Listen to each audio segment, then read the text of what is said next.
Olá! Nessa aula vamos aprender a modelar alguns problemas que são descritos por equações diferenciais de segunda ordem. Okay? Nas aulas, no módulo passado, nós vimos como modelar alguns problemas com equações diferenciais de primeira ordem. Nessa parte vimos os métodos relacionados a equações diferenciais de segunda ordem e ficou faltando o processo de modelagem, né? De tomar alguns fenômenos físicos e representar através de uma equação diferencial, resolver e analisar o comportamento da solução. E é isso que a gente vai fazer agora através de uma série de exemplos.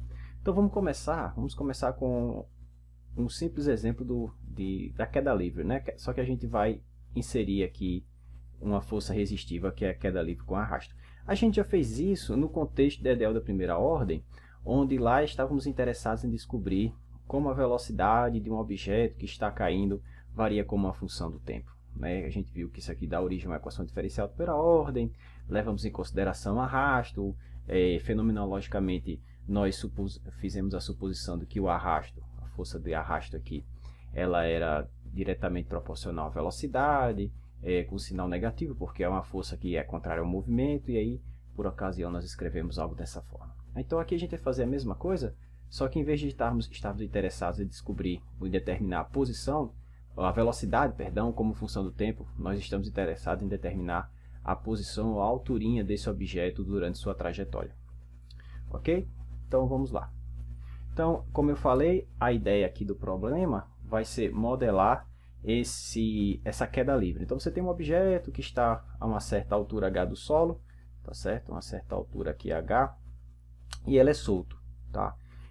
Vou fazer o seguinte, eu vou usar o eixo y positivo para cima, tá? O eixo x vai ser esse daqui, mas como o movimento é unidimensional, né? O movimento é de queda livre nesse sentido, então a equação vai ser, a equação que a gente vai chegar é uma equação que só envolve a variável espacial y, a gente não vai trabalhar com o x de t aqui, diferentemente se fosse fosse um movimento de lançamento, a gente teria tanto a componente x do vetor posição, perdão, a componente x, como a componente y variando com a função do tempo.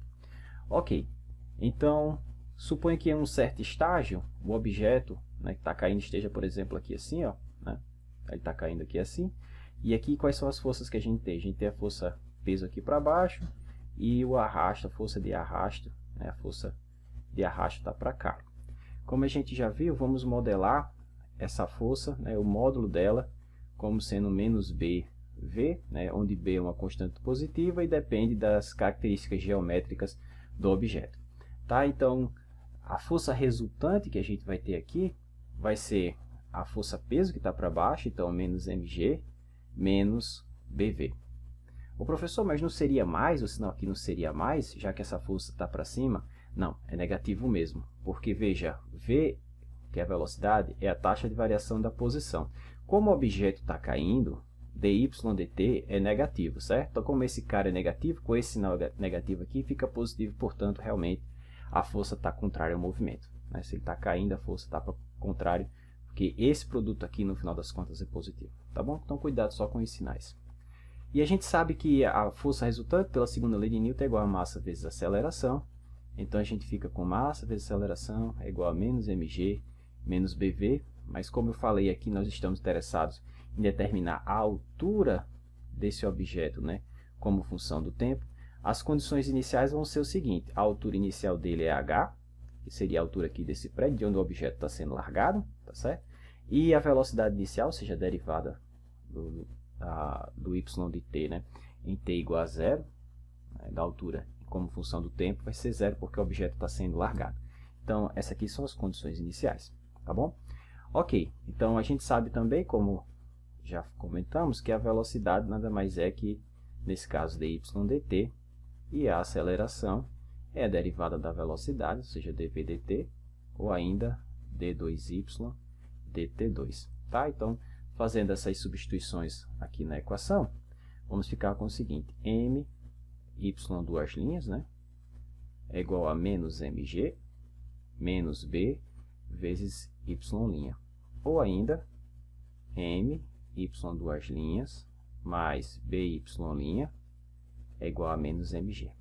Tá? Para não ficar carregando essa constante, a massa nos dois lados da equação, vamos dividir tudo por ela, tá? E vamos renomear os carinhas que vão aparecer. Então, dividir tudo por m aqui, vamos ficar com y duas linhas, mais b sobre m y' é igual a menos g, tá bom? Então, ficamos com SDO de segunda ordem linear não homogênea. Ok? Para não ficar carregando novamente essa constante b sobre m, vamos renomear ela, tá? B é positivo, m é positivo, então eu vou dar um nome, só para não mudar a notação do que eu estou usando aqui, deixa eu ver qual foi. Bom, eu chamei de alfa, tá? Então, eu vou fazer o seguinte, então eu vou definir alfa como sendo essa razão, b sobre m, tá? E aí, com isso, a equação que a gente tem que estudar é essa daqui, y duas linhas, mais alfa y' igual a menos g, e o PV que a gente está resolvendo é esse aqui, né? Y de 0 é h, y' de 0 é 0. Ok? Então, vamos resolver isso aqui e ver o que a gente obtém. Como é que a altura desse objeto varia como função do tempo. Tá? Mais à frente a gente vai tentar até calcular o tempo de queda, né? Quanto tempo ele vai levar para cair. Vocês vão ver como é que a gente consegue fazer isso. Tá bom? Fazendo algumas aproximações, vocês vão ver por quê. Ok, então, primeiro passo... Então, vamos resolver essa equação. O primeiro passo é determinar a solução da equação homogênea, né? Então, primeiro passo, solução homogênea. Então, como é que a gente faz? Bom, que a gente vai ter que resolver essa equação aqui, ó, y duas linhas mais alfa y' igual a 0. Se você quiser escrever na forma de operador, d2, né, mais alfa d aplicada a y igual a 0, que vai gerar a seguinte equação característica, lambda 2 mais alfa lambda igual a 0. Ou ainda, lambda que multiplica lambda mais alfa igual a 0, e aí eu tenho duas raízes, lambda 1 igual a 0 e lambda 2 igual a menos alfa. Então, a solução homogênea vai ficar uma constante vezes e elevada a lambda, que é 0 vezes t, né? Mais outra constante vezes e elevada à segunda raiz, que é menos alfa vezes t. Isso aqui vai dar 1, então vai ficar só uma constante, e o outro termo vai ficar exponencial. Então, C1 mais C2 vezes e elevada a menos alfa t. Então, está aqui a solução homogênea. Então, agora vamos em busca da solução particular. Para determinar a solução particular, eu poderia usar a variação dos parâmetros ou coeficiência determinar. Vou usar a coeficiência determinar com aquela abordagem do operador anulador. Tá? Então, a gente vai retornar para essa equação, tá? E vamos ver quem é o anulador dela. Então, o segundo passo vai ser a solução particular. Solução particular. Ok. Então, de novo, como é que era a equação? No formato de operadora, estava assim, ó, d2 mais alfa d aplicada a y, agora é igual a menos g. Né? Lembra que tem o termo não homogêneo lá, era menos g. Como isso aqui é uma constante, o anulador de uma constante é o próprio operador derivada. Né? Então, se eu aplicar o operador derivada de um lado e aplicar o operador do outro, a derivada de uma constante vai ser 0. E esse cara vai gerar a seguinte equação característica. Lambda 2 mais alfa igual a 0, né? Aqui só o lambda, professor, né? Lambda ao quadrado não. Ok, e aqui tem esse sim, tem alfa lambda, né? Igual a 0, pronto. Então, quais são as raízes aqui? Então, vai ser lambda 1 igual a 0, lambda 2 igual a 0 e lambda 3 igual a menos alfa. A gente tem 0 duas vezes raízes aqui, não é verdade? Então, essa equação homogênea estendida, né? Vai ficar, a solução dela fica assim, ó, y de t igual a C1 vezes e elevado a 0t, ou seja, C1, mas como esse cara tem uma raiz repetida, para encontrar a próxima solução, eu multiplico o anterior por t, não é isso? Pela variável, nesse caso, independente que é t. Então, vai ficar C2t, né? Vezes e elevado a 0t, mas eu não preciso colocar isso porque é 1. Mais outra constante, C3 e elevado a menos alfa t. Então, daqui rapidamente a gente consegue perceber que essa aqui é a estrutura da solução homogênea, né? Isso aqui é da solução homogênea. Tem exatamente essa carinha. Tá aqui, ó. É uma constante, mais outra constante vezes a elevada a menos alfa t. Portanto, a solução particular vem desse carinha. Tá? Então, a solução particular nesse caso tem essa estrutura, uma constante vezes t. Tá? Então, usando essa estrutura aqui, a gente vai jogar isso na equação diferencial e descobrir quem é essa constante que eu estou chamando aqui de C2. Em vez de usar C2, que eu já usei lá em cima, eu vou chamar de A. Tá bom? Então, vamos substituir aqui nessa equação, ou na equação que estava lá em cima, que era o seguinte, y duas linhas mais alfa y' igual a menos g. Então, eu vou substituir essa solução particular aqui, aqui, fazer as continhas, igualar a menos g e descobrir quem é essa constante a, tá bom? Então, vai ficar at, deriva duas vezes, mais alfa que multiplica a derivada primeira de at, isso é igual a menos g. Esse cara vai dar zero, né? A derivada primeira de t é 1, a derivada segunda vai dar zero. E aqui vai ficar alfa a, né? A derivada de t vai ficar 1, do outro lado só menos g, portanto, a é menos g sobre alfa, né? Então, a solução, com isso, a solução particular vai ficar assim, menos g sobre alfa. Só isso, tá? Solução constante, né, nesse caso. E aí, terceiro passo, montar a solução geral. Solução geral. Como é que vai ficar a solução geral? Bom, basta somar a solução particular mais a homogênea, né? Então, a solução geral vai ficar C1 mais C2 elevado a menos alfa t, né? Alfa t menos g sobre alfa. Tá? Vezes t, né, professor? Não é constante, não. Porque a solução particular é aqui em cima, ó, ela tem esse formato, AT. Ok? Cuidado. Então, g sobre alfa vezes t. Pois bem, aqui está a solução geral. E agora, a gente usa as condições do PVI para determinar a solução do problema. Tá bom? Então, vamos ficar com o seguinte, quarto passo, né, aplicar as condições iniciais. Condições iniciais. Então, eu sei que y de 0 é h. Então, quando eu fizer t igual a 0 aqui e t igual a 0 aqui, o que eu vou ter? Vai ficar C1 mais C2. Quando eu colocar t igual a 0 aqui, vai zerar, né? Então, C1 mais C2 tem que ser igual a h. Se eu derivar esse cara em 0, se eu derivar essa constante, vai dar 0. Se eu derivar a exponencial, vai cair o menos alfa, então vai ficar assim, ó, menos alfa C2. Quando eu fizer t igual a 0 agora, vai ficar elevado a 0, que é 1, então não preciso colocar, vai ficar só isso. E a derivada desse cara é menos g sobre alfa. Menos g sobre alfa. Como não depende de t, quando eu fizer t igual a 0, ele não vai mudar nada, certo?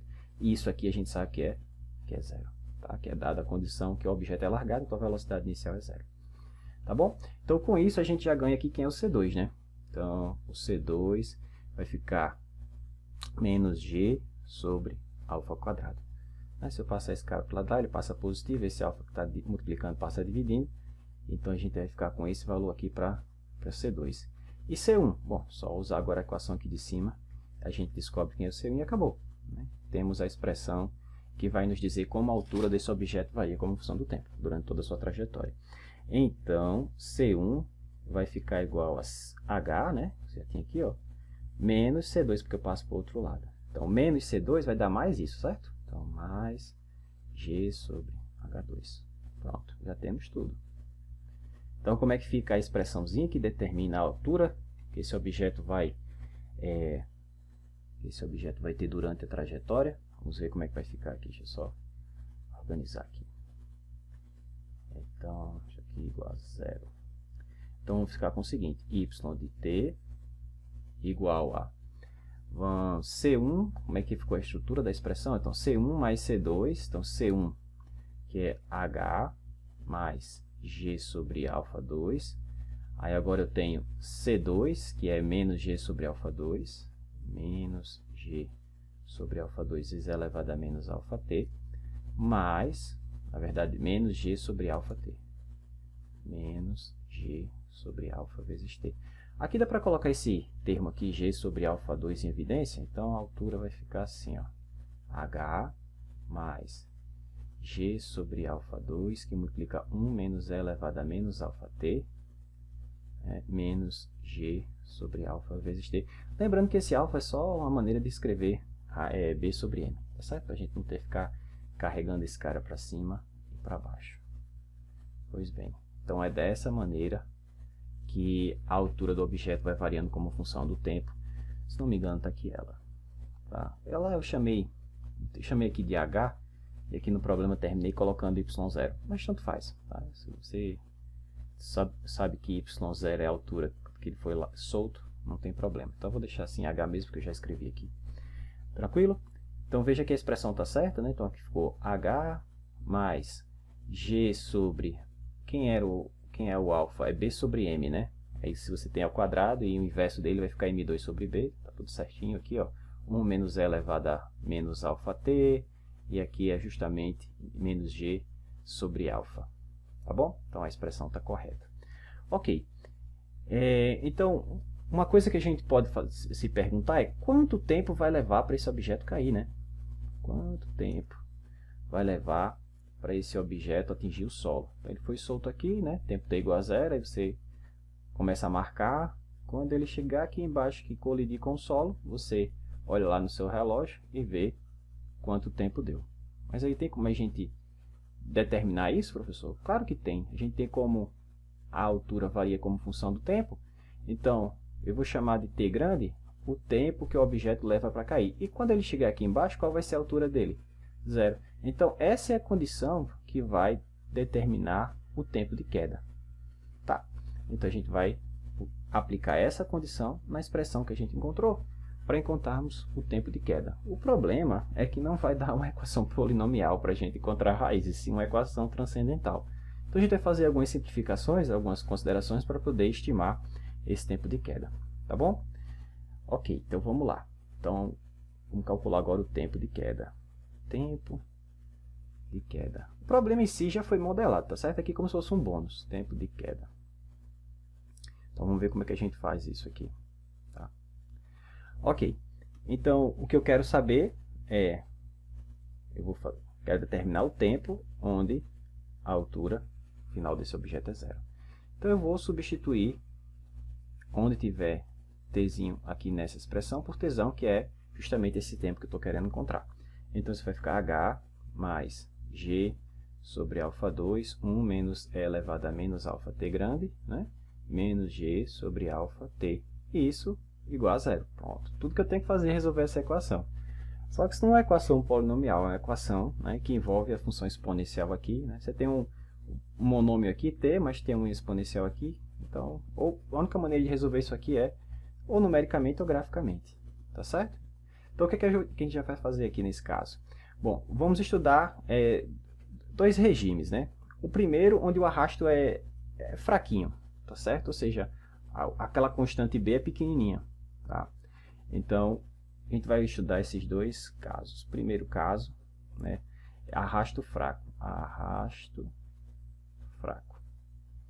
Tá certo? O que quer dizer isso? Quer dizer b pequeno, no final das contas. B bem pequeno. Bem pequeno. Então, por que eu estou fazendo isso? Porque eu não consigo resolver esse cara algebricamente, tá certo? Bem pequeno. Então, eu vou fazer isso de maneira aproximativa. Então, a ideia nesse primeiro caso é... a minha dificuldade é essa exponencial, certo? Então, eu vou expandir ela. Então, eu sei que e elevado a x é 1 mais x2 sobre 2 fatorial, mais x3 sobre 3 fatorial, e assim por diante, tá certo? Isso aí é a série de telo de e elevado a x. Então, vai ficar assim, ó, e elevado a x é 1 mais x2 sobre 2, mais x3 sobre 3 fatorial é 6, e assim por diante. Tem outros termos, tá? Então, o que acontece é o seguinte. Eu estou querendo achar a expansão de e elevado a menos alfa t grande. Então, isso é 1. O x agora é toda essa coisa, tá certo? Menos alfa t. Então, vai ficar menos alfa t. Vai ficar agora mais alfa 2 t2 sobre 2 e os outros termos, tá? Então, como eu estou assumindo que o b é pequeno, veja, o b está aqui dentro do alfa, tá? Lembra que o alfa é b sobre m. Então, b pequeno é alfa pequeno. Se esse alfa for pequeno, alfa quadrado é que é pequeno mesmo, né? Então, teria o próximo termo aqui, que seria alfa 3 t3 sobre 6 e mais os outros, certo? Na verdade, ela vai ficar alternando. Aqui vai ser negativo, né? Ok. Então, esse cara é pequeno, imagine esse outro. Né? Então, se alfa é pequeno, alfa 3 é que é pequeno mesmo. Então, vamos fazer o seguinte, vamos, em primeira aproximação, vamos considerar só termos até t2. Né? Vamos considerar só termos até aqui, até t2. Né? Ou, de outra maneira, só termos até alfa 2, já que alfa é pequeno. Tá bom? E aí vamos substituir aqui, onde tiver e elevado a menos alfa t, vamos substituir por essa expressão. E ver o que a gente consegue para determinar, de novo, o que a gente quer encontrar aqui? esse t, tá certo? Que é o tempo de queda. Então, vou fazer isso. Então, aqui eu tenho que substituir, o que eu tenho que fazer nas contas aqui no final, para colocar aqui, né? É 1 menos e elevado a alfa t. Aqui eu tenho 1 e aqui eu tenho e elevado a menos alfa t. Então, se eu passar esse cara para cá e passar o restante para o lado de lá, é exatamente o que eu preciso colocar aqui dentro, tá certo? Então, vai ficar assim, ó, preste atenção. Então, vai ficar 1 menos e elevado a menos alfa t. Vai ficar aproximadamente igual, tá? Eu vou usar só, como eu falei, até o termo correção de segunda ordem aqui, até alfa 2. Então, a gente vai ter o seguinte, 1 menos e elevado a alfa t. Então, esse carinha passou para cá, esse cara está negativo, passa para o outro lado positivo, vai ficar alfa t menos alfa 2 t2 sobre 2. Tá certo? Então, é isso aqui, é esse carinha que eu vou colocar aqui. Tá? Então, substituindo, a gente vai ficar com o seguinte, 0 igual a h mais, aí tem o fator g sobre alfa 2, né? Aqui, ó, g sobre alfa 2 que multiplica tudo isso. E tudo isso eu estou escrevendo agora como sendo esse cara, tá? Então, vai ficar alfa t menos alfa 2 t2 sobre 2, mais o outro termo que eu já tinha, que é menos g sobre alfa vezes t. Tá? Claro, isso não é exatamente igual, é aproximadamente igual, né? Mas para alfa pequeno, ou seja, para b pequeno, isso é praticamente igual a zero. Tá? E agora vamos fazer as simplificações possíveis. Tá? E aí, nota o seguinte, pessoal, que quando eu multiplicar esse termo por esse alfa vai cancelar com um alfa desse, e em cima eu vou ter gt sobre alfa, que é igual a esse cara, ó. Só que esse é positivo e esse é negativo. Então, esses dois caras vão se cancelar. Então, esse cara vai se cancelar com esse. O que, que vai sobrar? Vai sobrar o produto desse por esse. Então, vai ficar assim, ó. 0 igual a h. É aproximadamente igual, mas eu vou ficar escrevendo igual, tá bom? 0 igual a h. Aí aqui vai ficar...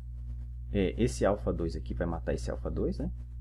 Então, vai ficar menos gt2 sobre 2. Certo? Ou ainda, gt2 sobre 2 igual a h. E, portanto... T2 é igual a 2h sobre g, ou extraindo a raiz, né? O tempo é positivo, a gente tem isso aqui. Tá? Eu vou chamar esse cara aqui de T0, tá certo? Que é o tempo de queda, né, desse cara. Por que eu estou chamando T0? Porque esse tempo aqui, pessoal, é exatamente o mesmo tempo que você calcularia sem arrasto. Né? Usando conservação de energia. Como tem arrasto, não tem conservação de energia, né? Energia dissipada, certo? Mas se eu desconsiderar o arrasto, você pode utilizar conservação de energia para encontrar, né? Sabendo que a energia toda energia potencial vai ser transformada em toda energia cinética, você usa conservação de energia e você chega que esse é exatamente o tempo que o objeto tem que levar para cair. Isso quando o arrasto é zero, ou seja, B tende a zero. Tá? Então, esse caso aqui é o caso sem atrito, né? Sem a dissipação devido ao arrasto com o ar. Tá? Eu vou chamar ele de T0. Tá? Ok. Só que esse aqui é o caso sem arrasto. E sem arrasto não tem graça, né? Praticamente não tem graça. Porque o que eu estou querendo é justamente modelar a situação onde eu tenho o arrasto, né?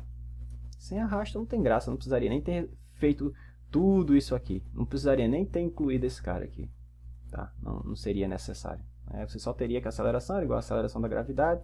E aí com isso você conseguiria encontrar o tempo de queda. Tá? Mas em primeira aproximação é isso que a gente tem. Então o que eu vou fazer agora? Vamos considerar ainda o arrasto pequeno, só que vamos pegar agora o próximo termo, né? Já que esse aqui me deu praticamente uma situação sem arrasto, né? Situação ideal. Então vamos agora para o próximo termo. Vamos agora estudar o efeito do próximo termo na aproximação. Tá certo? E a gente vai parar com esse aqui a gente já vai conseguir predizer com bastante eficiência o tempo de queda. Depois vocês vão ver, eu vou fazer uma comparação numérica. Tá? Então vamos lá. Então, a ideia agora é eu ir um pouquinho mais longe nessa minha aproximação. E agora utilizar esse termo aqui. Tá? O menos alfa T3 sobre 6. Tá? Então, eu vou fazer aqui, ó, para aproveitar que já tem boa parte encaminhada. Agora, guardem esse valor aqui, tá certo? Esse T0 aí, vocês guardem que a gente vai precisar dele já já. T0, raiz de 2H sobre G. Tá, ok. Então, vamos lá para o próximo termo de correção, né? Vamos agora para um termo cúbico. Então, aqui vai mudar um pouquinho. vai ter mais um termo dentro aqui desse parênteses que eu acabei de apagar. Deixa eu só arrumar aqui um pouco a casa. Então, vai ter o próximo termo, né, que vai ser mais alfa 3 T3 sobre 6, que é justamente esse termo aqui. Por que veio positivo para cá, né? Porque quando você fizer 1 menos a exponencial, esse menos que está aqui na frente, vai trocar o sinal de todo mundo. Trocou o sinal desse, que estava negativo, ficou positivo. Ó. Esse estava positivo, ficou negativo. Ó. E esse está negativo, vai entrar em positivo. Tá bom? Ok, então eu tenho tudo isso, menos o termo que eu apaguei, né, que eu já tinha antes, que é esse cara aqui, ó, menos g sobre alfa vezes t, tá bom? Então, vamos colocar aqui, ó, menos g sobre alfa, menos g sobre alfa vezes t. Show de bola! Deixa eu só organizar aqui para ficar bonitinho. Pronto. Então, da mesma forma que a gente fez antes, esse cara vai cancelar com esse, tá bom? Não tem mistério.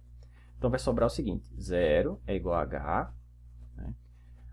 O próximo termo, como a gente já viu, vai dar o termo que é como se não tivesse arrasto, né? G T2 sobre 2, né? Quando eu multiplicar esse por esse, né? Veja, o alfa 2 que está aqui vai cancelar de novo, o alfa 2 está aqui, e aí você vai ficar só GT2 sobre 2. Tá bom. Agora, novidade é esse termo aqui, né? Esse com esse. Esse alfa 2 vai cancelar esse alfa 3 sobre um alfa em cima, vai ficar alfa, vai ter um G em cima, então alfa G, em cima eu tenho um T3, e embaixo 6. Vamos ver se ficou faltando alguma coisa. G alfa, né, porque esse carinha vai cancelar com esse. Então ficou G alfa em cima, o alfa G. E embaixo ficou um 6 e em cima T3. Pois bem, então é essa equação aqui agora que a gente tem que resolver. Ah, professor, agora é uma equação polinomial. É verdade, é uma equação de terceiro grau. Vocês sabem a formulinha que a gente utiliza para encontrar as raízes de um polinômio de terceiro grau? Até existe, né, a forma de Tartaglia-Cardano.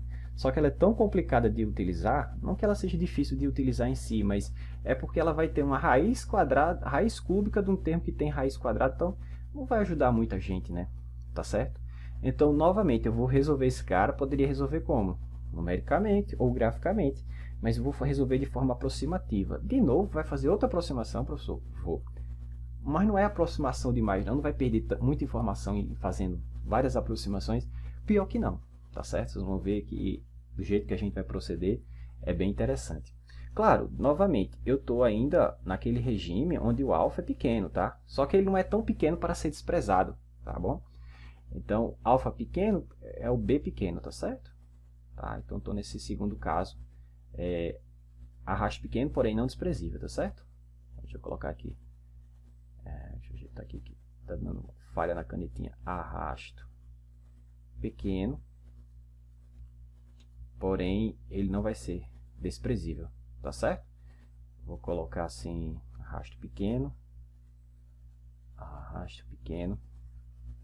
porém não desprezível, não desprezível, tá? Ok, então como é que a gente vai resolver isso aqui? Bom, no caso onde a arrasto é desprezível, né, eu encontro o tempo de queda, que é esse T0 que está escrito aqui. Então, o que eu vou fazer? Eu vou procurar a solução dessa equação aqui, ou uma aproximação para ela, da seguinte forma. O tempo de queda, eu vou escrever como o tempo de queda com arrasto desprezível, mais alguma coisinha. Tá? Então, porque esse cara eu conheço, a expressão está aqui, ó, só depende da altura inicial e da seleção da gravidade, então esse cara está bem definido. Então, eu vou dizer assim, que o tempo de queda vai ser o tempo de queda como na ausência do arrasto, certo? Mais uma pequena variação devido à presença do arrasto, tá certo? Então, esse delta é pequenininho, tá? E aí, eu vou assumir que minha solução, que esse tempo que eu quero procurar, ele pode ser escrito dessa maneira. E aí, eu vou substituir aqui e vou substituir aqui, tá certo? A professor não vai ficar pior, não, porque você vai ter, no final das contas, T0 mais delta ao cubo, ó, fazer o cubo do primeiro, 3 vezes o primeiro pelo segundo, aí não vai dar muito trabalho não, professor. Em tese sim, mas de novo, como o delta para a gente é pequeno, né, o que a gente vai fazer só é considerar potências lineares em delta, tá certo? Eu só vou pegar termos, quando eu colocar aqui, vai ficar T0 mais delta ao quadrado. Então, em tese, vai ter um delta ao quadrado. Quando eu colocar aqui o T0 mais delta, em tese vai aparecer um delta ao cubo. mas eu só vou considerar potências de delta linear, tá certo? Só delta linear, ou seja, só delta elevado a 1. Os outros termos eu vou desconsiderar. Mas, de novo, professor, isso não é aproximação da aproximação, não? É, mas funciona, pessoal, e bem, tá certo? Então, vamos ver como é que vai ficar isso? Então, eu vou ter que substituir esse cara aqui, então eu vou ter que fazer esse termo aqui, ó, calcular isso aqui, ó, t0 mais delta ao quadrado.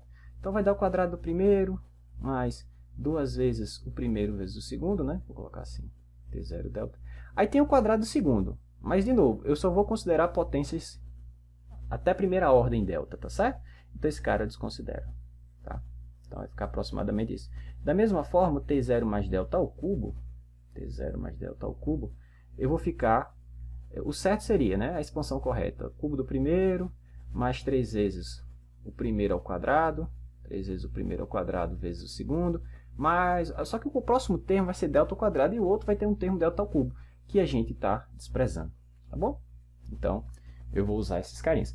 Bom, agora é só usar essa informação aqui, aqui e correr para o braço, tá certo? Encontrar quem é essa correção, tá certo? Delta. Porque o que eu estou fazendo é escrevendo o meu tempo de queda como sendo o tempo de queda na ausência do arrasto, mais uma correção devida ao arrasto. Tá bom? Ok. Então, como é que vai ficar? Vamos substituir lá na equação. Então, ficou 0 é igual a h. Era para ser aproximadamente, mas eu vou continuar usando um igual, tá certo? Então, vai ficar menos g sobre 2 vezes t0 mais delta ao quadrado, que a gente já sabe que vai ficar escrito assim. Então, vai ficar t0 ao quadrado mais 2 t0 delta, mais alfa g sobre 6, deixa eu levar para lá esse termo, alfa g sobre 6, que multiplica t0 mais delta ao cubo, que a gente vai escrever assim, tá certo? Então, t0 ao cubo mais 3t0 ao quadrado delta. Pronto, é isso. Agora é só fazer simplificações e isolar o delta, que é o que eu quero encontrar, que é a correção. Tá certo? Feito isso, eu encontro quem é o tempo de queda, né? Uma aproximação para esse tempo de queda. Ok, então vamos multiplicar os carinhos para ver o que a gente tem. Então, aqui ficou h0 igual a h menos. Aqui vai ficar menos g sobre 2t0 ao quadrado. Esse com esse vai ficar mais 2gt0 delta sobre 2, o sobre 2 vai embora, né? Tá vendo que tem esse 2, vai cancelar com esse 2 aqui, tá bom? Então, sobrou apenas gt0 delta. Deixa eu colocar assim, gt0 delta. O outro termo vai ficar alfa gt0 ao cubo sobre 6. E o outro termo vai ficar 3 sobre 6, que é meio. Então, ficou meio de alfa gt0 ao quadrado delta. De novo, ó, alfa t0 ao quadrado delta vezes g. E esse cara com esse ficou meio. Tá bom? Agora, nota o seguinte. Isso aqui é zero. Isso aqui é zero. Por que, professor, isso é zero? Lembra quem é t0?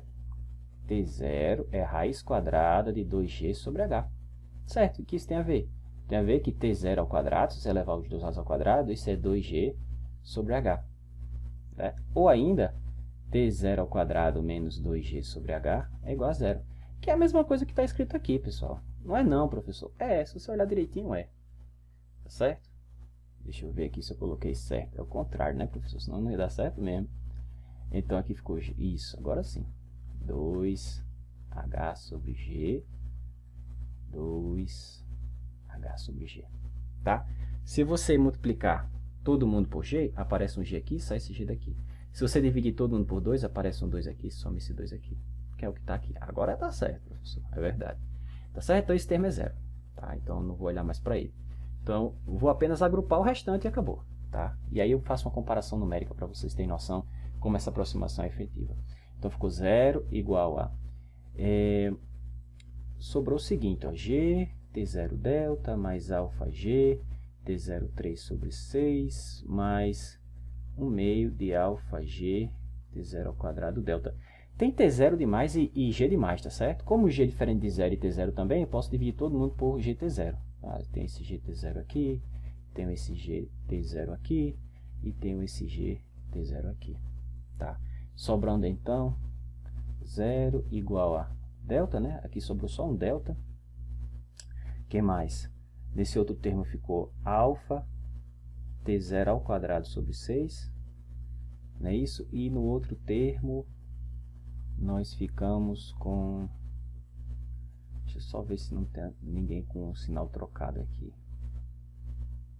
Tem. Aqui é mais, né, professor? Deixa eu só... aqui, ó, mais. Tá? Então, aqui tem um menos. E aqui tem um menos. E aqui tem um menos. Né? Só fazer essa correção de novo aqui para ver. Então, esse carinha ficou com esse, que a gente já viu que zerou. Esse aqui com esse ficou menos gt0 delta. Aqui ele. Que no final das contas veio para cá. Isso, o resto está certo. Não troquei o sinal aqui, não. É só esse aqui que era mais, eu coloquei menos. Não ia dar certo, ia dar um delta negativo para a gente, não faz sentido. Ok, agora está certo. Delta aqui sozinho, com ele negativo. Bom, o que mais que eu tenho? Então, esse carinha já organizei aqui. Aí sobrou mais um meio de alfa t0 delta. Eu posso colocar esse delta em evidência, como eu falei para vocês. Então, ficou 0 é igual a delta, que multiplica... Colocar menos delta. Menos delta, que multiplica 1, que é desse cara. Aí, agora mais meio. Na verdade, menos, né? Menos o meio de alfa t0 mais alfa t0 ao quadrado sobre 6.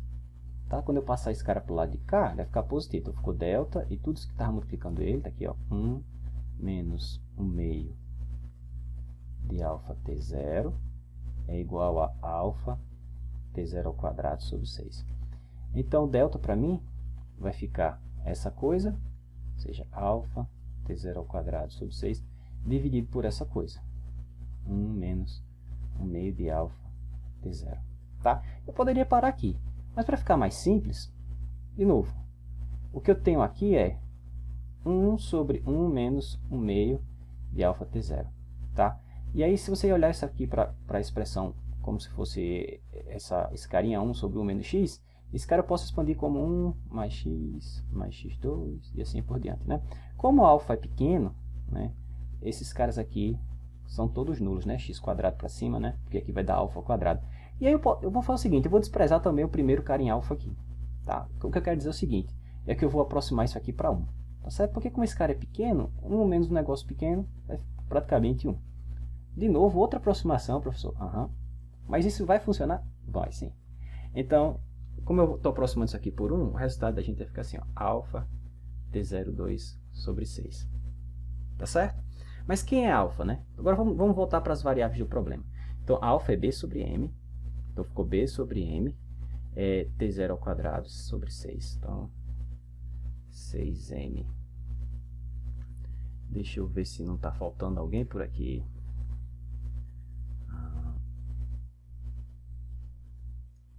Aqui, deixa eu ver. Porque para mim ficou aqui assim, ó. Esse cara, não, tá certinho. Tá certo. Esse aqui ficou delta, tá aqui, ó. Delta, delta. 1 menos 1 meio de alfa t0, 1 menos 1 meio de alfa t0 é igual a t0 sobre 6.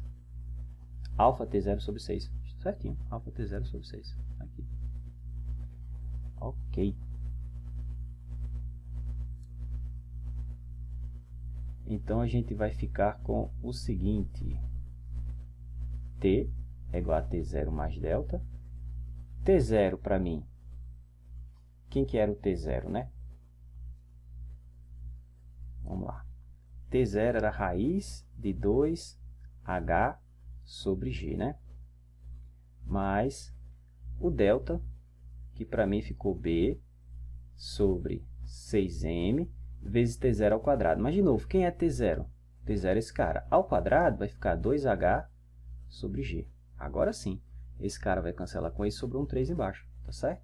Então, o tempo de queda ficou assim, ó. É o tempo de queda sem arrasto, que é 2G sobre H, tá? Mais Belo Horizonte sobre 3 Minas Gerais, BH sobre 3MG. Tá? Então, esse aqui dá o tempo de queda. Tá? Para vocês terem noção, de como isso aqui é uma boa aproximação, se você suponha que o seu objeto cai de uma altura, vamos colocar aqui 20 metros, tá? E para facilitar as contas, vamos colocar g igual a 10 metros por segundo ao quadrado, tá? Então, essa coisa daqui vai ficar, esse primeiro termo, né, vai ficar 2 vezes 20, dividido por 10, vai ficar 40 dividido por 10, dá 4, raiz de 4, 2. Então, esse primeiro termo vai dar 2 segundos, tá certo? Então, o tempo de queda na ausência do arrasto seria 2 segundos. 2 segundos. Mas, agora, a correção devido ao termo de arrasto. Então, vamos fazer o seguinte, vamos pegar B igual a 0,6, tá? E aí, isso aqui vai ficar o seguinte, 0,6 vezes H, que eu falei que era 20, se não me engano, dividido por 3. Vamos supor M igual a 1 para facilitar também, tá certo? Um objeto de 1 kg. Então, ficou 3 vezes 1 vezes 10. Então, esse cara aqui vai ficar 12. 12 dividido por 3 dá 4. 4 dividido por 10 dá 0,4. Então, a variação aqui vai dar, essa correção vai dar 0,4 segundos, tá certo? Então, o tempo total de queda vai ser 2,4 segundos. Tá? Se você for resolver numericamente a expressão que dá altura, na expressão que dá altura, a gente já viu que era a altura inicial, estou supondo que é 20, mais, vamos ver aqui a expressãozinha que a gente encontrou lá em cima. Aqui, ó. Então, se você substituir esses valores que eu disse, H igual a 20, B igual a 0,6, M igual a 1, que mais? G igual a 10. Então, se você fizer isso e mandar fazer e fizer o gráfico dessa expressão, você vai ter exatamente essa curvinha aqui em azul clarinho, ó. Tá? E aí veja que quando a altura vai ser zero, aqui, ó, o eixo X, né? Quando a altura é zero, olha só, aqui é o eixo dos tempos, na verdade, né? Mas quando esse cara é zero, ó, quando esse cara é zero, olha o tempo aqui, ó, onde isso acontece, 2,5 segundos. Sem o arrasto, é exatamente 2. Então, essa variação aqui, né, sem arrasto com arrasto, é de 0,5. Na verdade, aqui é 2,49. Tá certo? A gente aproxima para 2,5. Com essa variação, com essa aproximação que eu mostrei para vocês, a gente conseguiu encontrar esse cara com até de precisão. Olha que legal, né? Então a gente encontrou que o tempo de queda foi 2,4, que para 2,49 está muito bom, pessoal, sem ter que resolver uma equação transcendental. Tá certo?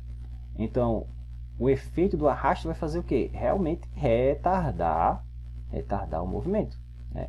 Vai demorar um pouco mais para ele cair, né? Nesse caso aqui demorou 0,49 segundos a mais para ele cair. Tá certo? E olha que a gente só usou aproximações simples, né? Tá? Não foi nada tão sofisticado, né? Isso aqui é chamado na física método da perturbação. Você perturbou, você tem a solução, né? A solução sem perturbação, e aí você aplica uma pequena perturbação, uma variação, e vê como é que a solução muda por causa dessa perturbação. Tá? Mas moral da história, o que a gente viu nesse exemplo? Nós modelamos como encontrar a altura do objeto, né, para um tempo t qualquer, né, e como bônus a gente viu uma maneira de calcular ou estimar o tempo total de queda desse objeto. Tá certo? Show de bola! No próximo exemplo, a gente vai estudar o chamado movimento harmônico simples, tá? Que é um movimento descrito pelo pêndulo, por um pêndulo, né? Então, a ideia agora é modelar o movimento oscilatório de um pêndulo, tá? Então, tá aqui o desenho do meu pêndulo, né? Ele está fixo aqui nessa extremidade, tá? Que é o ponto onde ele fica vibrando, oscilando, né? Então, você tem que, vamos supor que essa aqui seja uma haste rígida de comprimento L, e aí aqui você tem uma massinha, né, ligada a essa haste, e aí vamos supor que não existe atrito aqui, né, no ponto de contato, na junção. Então você puxou esse cara aqui, ó, com um certo ângulo, tá segurando e vai soltar. Quando soltar, ele vai começar a fazer esse movimento, ficar oscilando, tá bom? Então vamos desconsiderar inicialmente o atrito aqui, né? Não tem energia sendo dissipada aqui, e muito menos ter energia sendo dissipada na forma de arrasto. Poderia, mas como primeira aproximação não vamos levar em consideração isso não, tá? Então vamos obter a equação diferencial que descreve, né, a oscilação desse carinha, né, a oscilação aqui dessa massinha, né, do nosso pêndulo. E vamos ver como é que a gente resolve isso. Vocês vão ver que ao fazer isso vai aparecer uma equação diferencial que não é linear. Então a gente vai ter que fazer uma escolha. Se a gente quer resolver ela, com os métodos que a gente tem, a gente não consegue. Então a gente vai linearizar. Vocês vão ver como é que a gente faz para linearizar, transformar essa EDO que não é linear em uma primeira aproximação, em uma EDO linear. E depois a gente vai estudar outros fenômenos interessantes associados a esse tipo de movimento, tá? Como por exemplo, se eu colocar uma força externa aqui, né, periódica, esse cara já vai oscilar de maneira periódica, como vocês vão ver. E eu coloco uma força externa aqui agindo nesse cara de maneira periódica. O que acontece se as frequências... Vocês vão ver que esse cara, por si só, ele vai desenvolver um movimento que a gente chama harmônico, tá? Um movimento que tem uma certa frequência natural de oscilação. Tá? Então ele vai ficar oscilando com uma certa frequência. Ok. Claro, se ninguém mexer nele mais. Puxou, soltou, está desconsiderando toda forma de dissipação de energia, seja atrito com ar ou atrito aqui na junção, tá bom? Então ele vai ficar oscilando com uma certa frequência natural, né, que vocês vão ver que depende dessas constantes aqui, do comprimento do pêndulo, né, e da constante gravitacional. Ok, e a ideia mais à frente vai ser, e se eu aplicar uma força externa nesse cara, que também tem uma certa frequência, tá?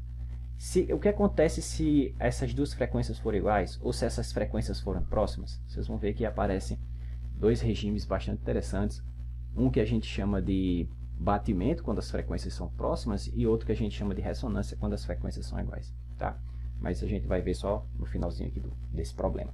Então a primeira coisa é, vamos tentar modelar, achar a equação diferencial que descreve esse cara. Tá bom? Então vamos fazer aqui um rápido diagrama de forças aqui. Então quais são as forças que tem aqui envolvidas no problema? Eu tenho a força peso aqui para baixo, mg, tá? Eu vou considerar positivo para cima, tá? Deixa eu fazer o seguinte, deixa eu trazer para cá, fica melhor. Então tá aqui a bolinha ali, ó, objetozinho de massa m, e esse ângulo aqui inicial chamado de θ, tá? Ou θ0. E aí esse cara, quando você solta, ele vai ficar oscilando assim, né? Ele vai ficar desenhando um arco de circunferência, né? Por quê? Esse cara tem comprimento L, né? E essa distância é sempre a mesma, então ele vai ficar oscilando, descrevendo um arco de circunferência. Esse arco eu estou chamando de S, tá certo? S de t, que vai depender do tempo, assim como esse ângulo também varia com a função do tempo. Então vamos colocar aqui as forças presentes aqui no sistema. Então eu tenho uma força peso aqui para baixo, tá? Tem um mg aqui. Então essa força, a força peso, ela pode ser decomposta em duas direções. Você tem uma força nessa direção e tem outra força nessa direção, tá? Se esse ângulo aqui é θ, esse ângulo aqui também é θ. Então essa componente da força para cá, essa componente da força peso para cá, ela vai se equilibrar, né, com a tração que está aqui, tá certo? Tem uma tração aqui. Então essas duas forças têm que se equivaler, porque do contrário, ou esse cara vai esticar para cá, ou ele vai encolher, tá? Mas esse cara é rígido, não é elástico, então ele nem estica nem encolhe. Quer dizer que a tração aqui, numericamente igual a essa componente da força-peso, que não vai me dar nenhum tipo de movimento, porque o movimento não ocorre nessa direção, o movimento ocorre de maneira tangencial aqui, tá certo? Ok, então a única força responsável pelo movimento aqui vai ser essa componente aqui, a componente que a gente chama tangencial da força, tá? Então como é que eu encontro ela? Bom, se esse cara aqui é mg e esse aqui você tem um triângulo retângulo, né? Retângulo aqui, né? Então esse cara aqui em relação a esse triângulo é o cateto oposto, né? O comprimento da hipotenusa aqui é justamente mg, né? Então essa força, que eu vou chamar de força restauradora, vou colocar assim, a força restauradora, ela vai ser mg seno daquele ângulo θ. Por que restauradora? Porque é ela que quer restaurar o pêndulo para a posição de equilíbrio. O pêndulo queria ficar aqui, mas você puxou ele para cá, né? Quando você soltar ele, é essa força que quer trazer ele para cá. O que acontece é que quando ele vier para cá, ele vai ter uma velocidade diferente de zero aqui, então ele vai subir. Aí chega aqui, ele para e volta. Aí chega aqui, para e volta. Chega aqui, para e volta, e vai ficar fazendo esse movimento oscilatório, tá? Como essa força sempre quer trazer ele no sentido contrário ao movimento, por exemplo, se se o pêndulo está indo para lá, a força continua puxando para cá, né? Para ele poder retornar para a posição de equilíbrio. Então, como essa força é uma força restauradora, a gente tem que colocar aqui o nosso sinalzinho negativo, tá bom? Então, essa é a única força, né? Eu estou desconsiderando o atrito aqui, né? O arrasto. Então, essa é a única força que o meu sistema está sujeito. É a única força que gera movimento, né? A outra é estática, né? Esse cara se equivale com essa, tá bom? E pela segunda lei de Newton, isso é massa vezes aceleração. Então, isso é massa vezes aceleração, tá?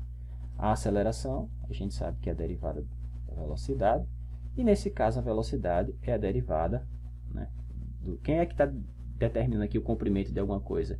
É esse arco S, né? Então vai ficar ds dt, tá bom? Então, no caso, a aceleração vai ser d2s dt2, porque é a derivada da derivada. Então, substituindo aqui, vamos ficar com a seguinte expressão, m d2s dt2 menos mg seno de θ. Nota que θ depende de θ, certo? Isso é igual a isso. E o S também depende de t. Tá. O que eu posso fazer aqui é cancelar essas massas, né? Então eu vou retirar. Então eu fico com essa equação aqui, ó. Mas isso aqui não é equação diferencial. Como não, professor? Não tem derivada aí, não? Tem. Mas quem é a variável independente? O tempo. E quem é a variável dependente? Vixe. Será que é a posição aqui, o arco, né? Comprimento de arco, né? Será que é o ângulo? E agora? Bom, você tem que decidir. Do jeito que está aqui, não é uma equação diferencial. Vai ser quando você descobrir, ou quando você firmar quem é a variável do seu trabalho, ou do seu interesse aqui. Que no nosso caso é o ângulo, tá certo? Eu quero saber como é que o ângulo aqui, ó, como é que esse ângulo está variando como função do tempo. Tá? É isso que eu quero, modelar esse cara. Bom, mas existe uma relação entre o ângulo, o comprimento de arco e o comprimento do pêndulo, né? Porque, veja, como eu falei, esse cara vai descrever uma circunferência, né?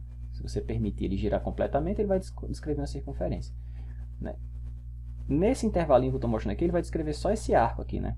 Mas qual é a relação entre um arco de circunferência de comprimento L, comprimento S, o ângulo θ determinado por esse cara e o raio dessa circunferência que é L? Bom, você sabe que o comprimento da circunferência é o arco, né? Na verdade, o arco descrito por esse percurso aqui, na circunferência vai ser o raio vezes o ângulo, tá certo? Mas o raio aqui é constante, então a derivada segunda desse cara é igual a derivada segunda desse, tá bom? Então, fazendo essa identificação, ou seja, como d2s dt2 é igual a L d2θ dt2, agora sim, se eu colocar isso aqui, eu vou ter uma equação diferencial na variável θ. Então, ficou assim, L d2θ dt2 é igual a menos g seno de θ. Ou ainda, passando esse carinha para o lado de cá, a gente vai ficar a seguinte, ó, com o seguinte, L, θ duas linhas, mais g seno de θ igual a zero, ou dividindo todo mundo por L, tá? Colocar na forma padrão, θ duas linhas, mais g sobre L, seno de θ é igual a zero. Pronto, essa é a equação que descreve como o ângulo do pêndulo lá varia como função do tempo. Problema. O problema é que o θ aqui é uma função do tempo. Isso não é problema, professor. O problema é aqui, ó. É que a gente tem seno de θ na equação, né? Você tem seno, você tem a variável dependente, que é o θ, como argumento de uma função. Isso faz com que essa equação seja não linear. E não dá para resolver isso aí não, professor? Dá, mas não em termos de funções elementares conhecidas por vocês, tá certo? Então, o que a gente vai fazer? A gente vai aproximar essa equação, né? Aproximar o seno de θ, de maneira que eu consiga transformar essa equação que é não linear numa equação linear. Tá? Vou fazer isso já já. Mas antes de fazer isso, o que eu posso tirar daqui, né? O que eu posso concluir? Porque isso aqui é exato. Tá? Essa equação aqui é a equação que realmente modela como o ângulo do pêndulo varia como função do tempo sem aproximação nenhuma. Essa é a expressão correta. Tá? Resolvendo esse cara, você encontra exatamente como é que o θ varia como uma função do tempo. Tá bom? Uma outra coisa interessante é esse carinha aqui, ó, que tem dimensão de o inverso do tempo. Esse cara é chamado de frequência natural, né? Na verdade, a raiz quadrada disso aqui, de g sobre L, é o que a gente chama de frequência natural do pêndulo, né? É a frequência com que o pêndulo vai ficar pendulando ou oscilando, tá? Então, é a frequência natural de oscilação do pêndulo, tá?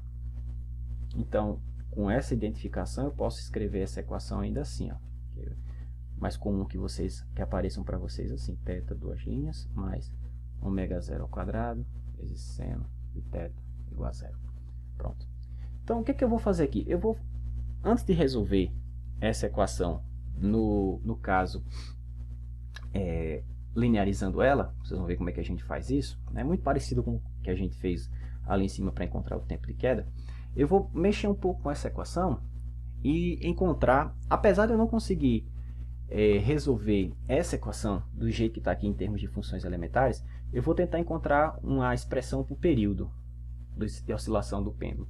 O que é o período, né? É o tempo que o pêndulo vai levar para sair daqui, vir para cá e voltar para cá.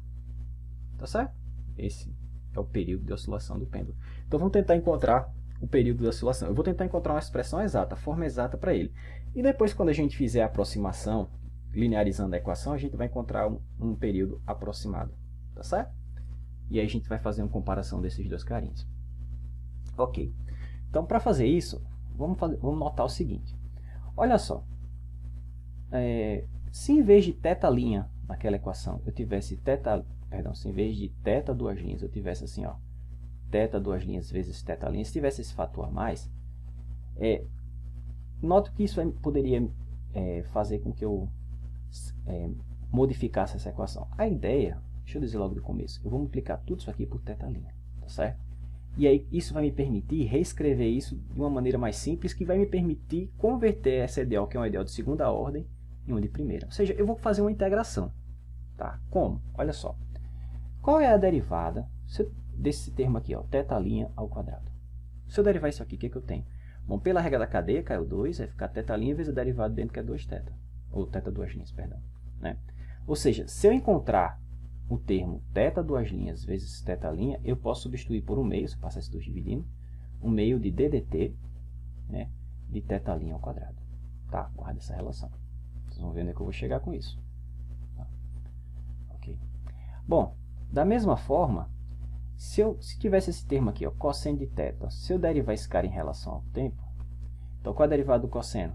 Menos seno de θ. Mas pela regra da cadeia, como θ é uma função de t, então eu tenho que aplicar pela derivada dela, θ'. Tá?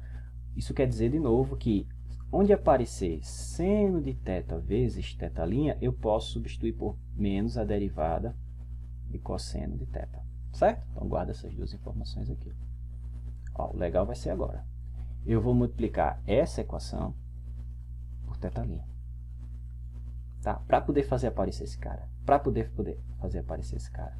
E aí quando eu fizer isso, vou ficar com o seguinte, ó. θ duas linhas vezes θ' mais ω0 seno de θ vezes θ' igual a zero, porque se eu multiplicar zero por qualquer coisa, vai continuar sendo zero, tá?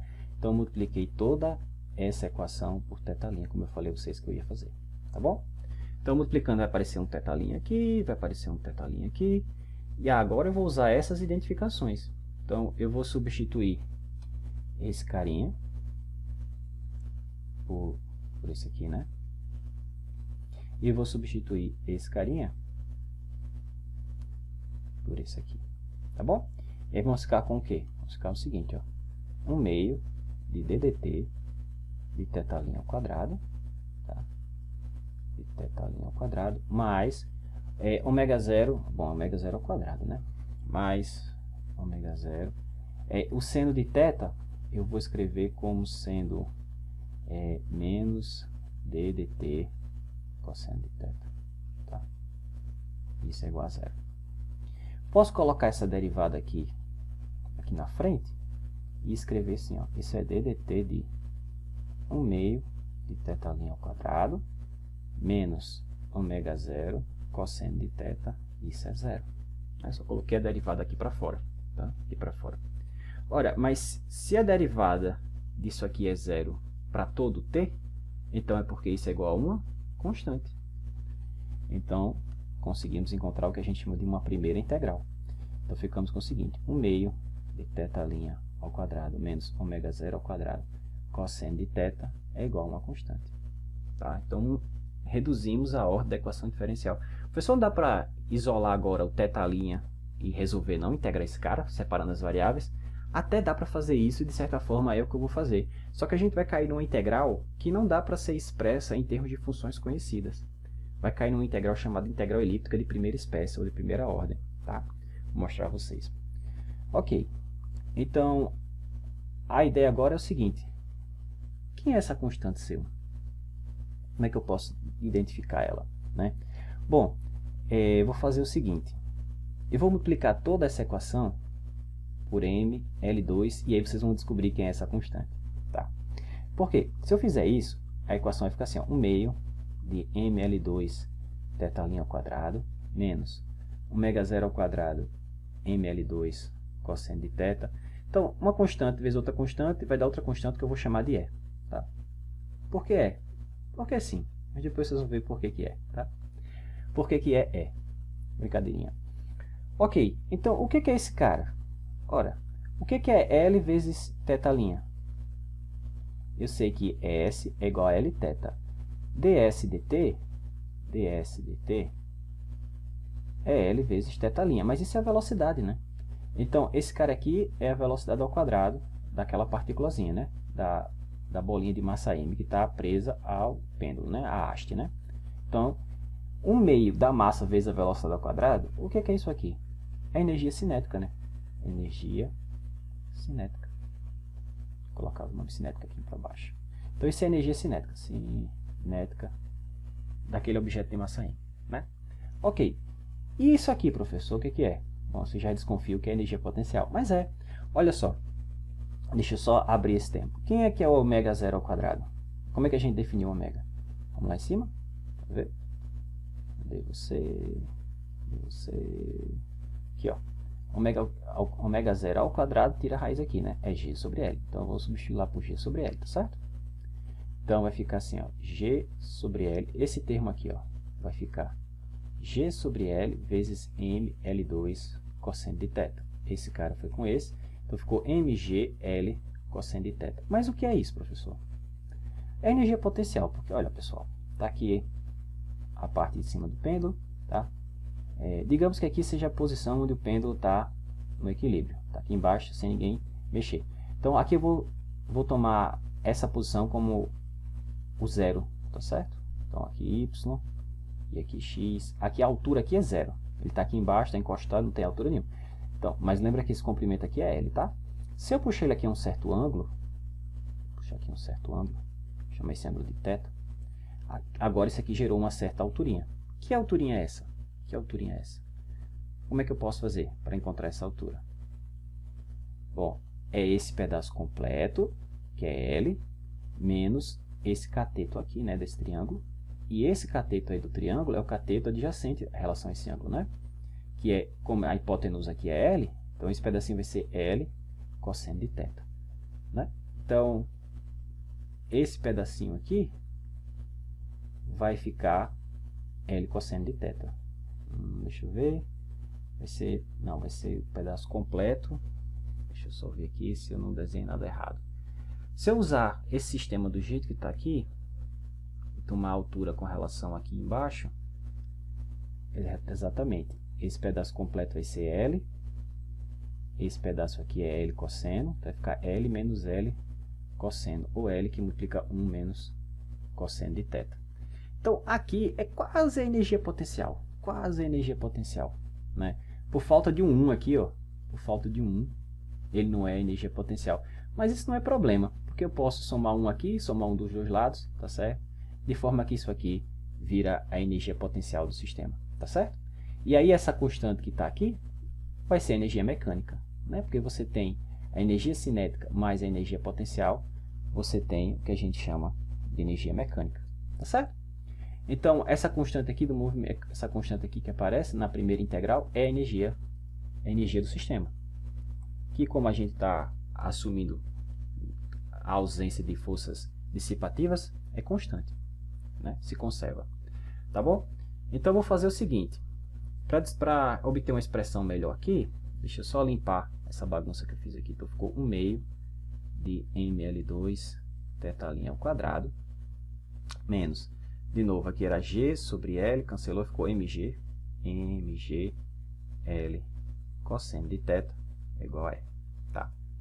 A menos de 1, menos alguma coisa, né, como eu falei aqui, né? Tá certo? Ok. O que eu vou fazer aqui? Vou usar a seguinte condição. Quando t é zero, eu puxei o meu pêndulo um certo ângulo θ0, tá? Então, o ângulo inicial é θ0 e a velocidade angular inicial é 0, porque eu puxei e estou segurando o pêndulo, tá? Então, eu vou usar essas condições para descobrir quem essa constante é aqui, tá certo? No caso, vai ser a energia inicial, né? Inicialmente, ele só vai ter energia potencial, que eu puxei e estou segurando aqui, né? Depois, quando eu soltar, a parte dessa energia potencial vai ser convertida em energia cinética, e aí vai ficar uma convertendo na outra indefinidamente, né? Então, como é que vai ficar isso? Bom, é só substituir, né? Quando t for zero, aqui eu vou ter θ de zero, que é zero, θ' de zero, que é zero, né? Isso aqui dá zero. Aqui vai ficar θ0 e aqui vai ficar E. Então, é menos mgl cosseno de θ0. Tá? E aí, voltando para essa equação, ela vai ficar escrita agora assim, ó. 1 meio de ml2. Já eu linearizo a equação, tá certo? Eu só quero obter uma expressão para o período, tá bom? E já a gente lineariza e resolve a equação. Aí aqui ficou menos mgl cosseno de θ, e do outro lado vai ficar menos mgl cosseno de θ0. Vou passar para o lado de cá, tá? E vou colocar esse fator em evidência. Então ficou cosseno de θ menos cosseno de θ0. Deixa eu só ajeitar aqui, ficou bagunçado. Menos mgl cosseno de θ menos cosseno de θ0. Do outro lado ficou zero, tá? Aqui de novo, posso cancelar as massas, posso cancelar um L desse com um L desse. E aí ficou assim, ó. 1 meio. Vamos jogar esse cara logo para o outro lado, né? Já devia ter feito isso, né? Então ficou 1 meio de θ' ao quadrado. Tá negativo, passa positivo. Vai ficar G. Tem um L aqui ainda, né? Então, deixa eu colocar o L aqui para não perder ele. Aí do outro lado, eu vou ficar com cosseno de θ menos cosseno de θ0. Tá bom? Vou passar esse 2 multiplicando, vou passar o L dividindo. Então ficou assim, ó, θ' ao quadrado, ficou 2G sobre L, tá? Que multiplica cosseno de θ menos cosseno de θ0. Então o próximo passo é passar a raiz quadrada, né? Ficar com θ', que é dθ dt, separar as variáveis, tudo que é θ para um lado, tudo que é t do outro, integrado dos dois lados e acabou. O problema é que essa integral é que a gente não vai conseguir resolver, tá? Porque não dá para escrever ela em termos de funções conhecidas, funções elementares, tá bom? Mas a ideia é essa. Então, antes de fazer isso, deixa eu só reescrever isso. Não, vamos mandar um pouquinho, depois eu reescrevo. Então, vai ficar assim, ó, dθ dt, vou extrair a raiz quadrada, então ficou a raiz quadrada de 2g sobre L.